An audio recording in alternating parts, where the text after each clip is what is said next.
Black and white వస్తుంది. అందరు జరుగుతున్నాయి కదా.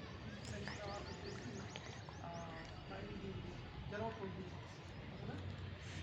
ఇది ఈరోజు ప్రత్యేకత ఏంటంటే అందరి యాదాలు తెలుసు రాజ్యాంగాన్ని ఒప్పించేటువంటి అమలు చేసేది బడ్జెట్ అమలు చేసేది. అయితే అంబేద్కర్ కానీ మహాత్మా గాంధీ కానీ నెక్స్ట్ స్వాతంత్ర ఉద్యమంలో పాల్గొన్న ప్రతి వ్యక్తి కూడా ఓకేనా వాళ్ళందరూ కూడా దేశ నాయకులు ప్రపంచ నాయకులు ప్రపంచం గుర్తించుకోవాలి అంటే ప్రాణాలు అర్పించినారు.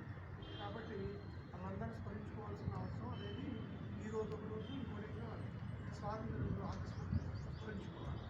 ఆ సోషల్ మీడియాలో వాటిల్లో అప్పటి నాయకుల గురించి వాడు జనాలకు రాసుకుంటూ వాటి పరిస్థితి మీకు తెలంగాణ ఉద్యమం టైంలో జరిగిన అంశాలు అలా కదా. మీరు అప్పుడు దాదాపు 5 years 6 years కానీ 7 years కానీ 12 years కింద వచ్చి తెలంగాణ స్వాతంత్రం అలాంటి అప్పుడే మీకు తెలియదు.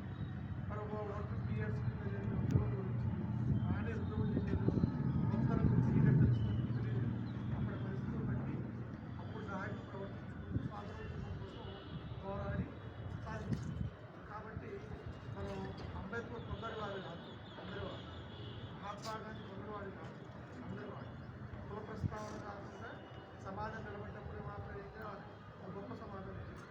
అప్పుడు సార్ అంబేద్కర్ గారు రిజర్వేషన్స్ ఎందుకు ఏర్పాటు చేశారు?